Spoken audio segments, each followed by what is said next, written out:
Marketing has changed a lot over the years. From TV ads to social media, what worked yesterday may not work today. So how do brands keep up? Well, stick around because today we're looking back at some of the tactics that dominated the marketing of the past, how they influence today's marketing, and most importantly, the skills and tactics that will dominate the future. Let's rewind back to the 1980s. The TV was the go-to place for advertising, and brands were starting to realize the power of reaching huge audiences. Channels like MTV made it easier for companies to connect with younger people, and it was around the time that brands started teaming up with celebrities to sell products. For example, Nike's collaboration with Michael Jordan in 1984 to launch the Air Jordan line was a game changer, as was Pepsi's campaign featuring Michael Jackson, which made the brand even more popular. But the biggest marketing event of them all was the Super Bowl. Every year, millions of people tuned in, and brands began creating special commercials just for the event. One ad that stood out was Apple's 1984 ad, directed by Ridley Scott, which introduced the Macintosh computer and became an iconic moment in marketing history. Ultimately, the 1980s taught marketers an invaluable lesson. Bring your brand to the people and connect with them, whether that's through humor or celebrity partnerships or massive moments on the world's biggest stage. Now, by the 1990s, the internet was starting to take off, and data was becoming a major factor in marketing. Direct mail became a popular way for brands to target customers with specific offers based on personal information like age, location, and interests. Companies like Sears and JCPenney sent catalogs to millions of people, each designed to match the interests of the customer. While it may seem outdated now, direct mail proved the importance of personalizing messages to connect with customers. In fact, direct mail campaigns today see up to a 112% return on investment because people appreciate when a brand speaks directly to them. As the internet continued to grow in the early 2000s, the way businesses reached customers started to shift dramatically.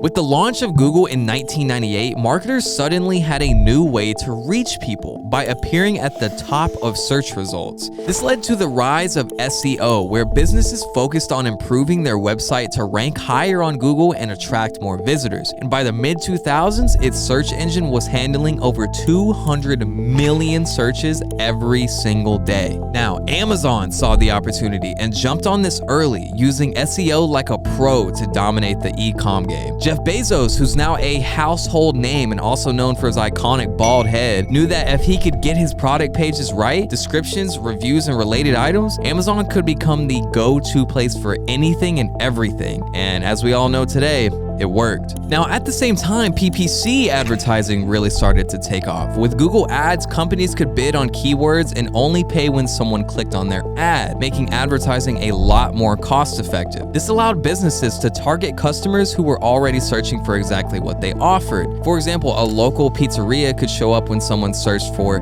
best pizza near me, or an airline could target travelers searching for cheap flights. SEO and PPC changed the game by making marketing more data-driven, where companies could track exactly how well their ads were performing and adjust them in real time.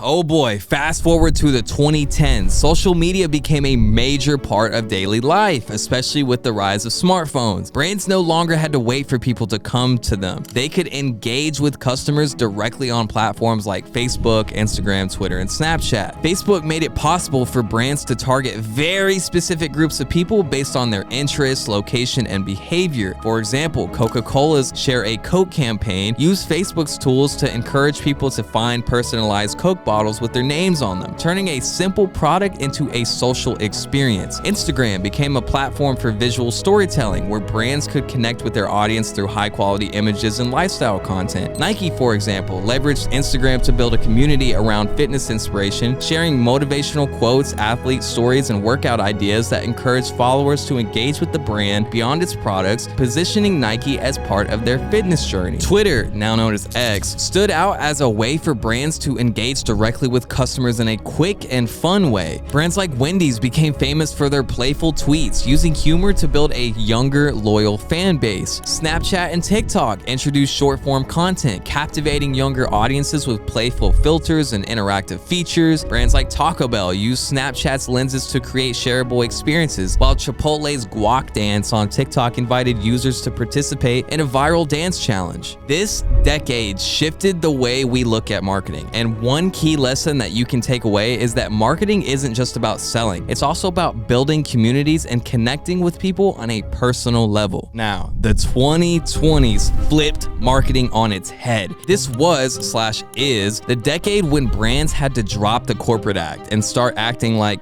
well, people. Why? Well, because audiences, especially Gen Z, wanted the truth, not a sales pitch. Influencer marketing became the MVP of this era, but not in the way that you think. Brands started teaming up with micro-influencers and regular folks who felt real. Take Gymshark, for example. They crushed it by working with fitness influencers who work with their gear during actual workouts. No fancy sets and no fancy lighting, just real people getting sweaty and putting in the work. UGC became a game changer too. Brands like Starbucks launched the Red Cup contest, which encouraged fans to share their own holiday cup photos, making them feel like a part of the seasonal celebration and Starbucks family. And then there was TikTok. Oh, TikTok. This platform rewrote the rules of engagement with short, raw, and unscripted content. Suddenly, though, brands were hopping on trends, filming behind-the-scenes clips, and creating real-time interactions that felt less like ads and more like conversations. Now, the big lesson of the 2020s, marketing stopped being about talking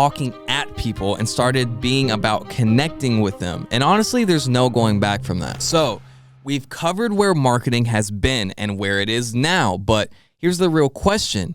What's next? What's going to shake up the marketing world all over again? For me, it's one thing, and that's AI. And no, I'm not just talking about robots taking over. I'm talking about tools that can predict what your customers want, when they want it, and the best way to deliver it. Imagine AI writing ads, designing graphics, and testing campaigns before they even go live. It's like having a marketing team that never sleeps. Brands like Netflix and Amazon are already killing it with AI. Netflix keeps you binge watching with spot-on recommendations, and Amazon knows what you need before you do. Even Google Ads is using AI to tweak targeting and make campaigns smarter. No guesswork, just results. And the truth is, AI is not just another trend, it's the future. If you start mastering it now, you won't have to just keep up, you'll lead. The marketers who embrace AI today will shape what marketing looks like tomorrow. So if you're ready to stay ahead of the curve, hit subscribe. Let's figure out how to use AI to work smarter, not harder, because in marketing, the only constant is change, and those who adapt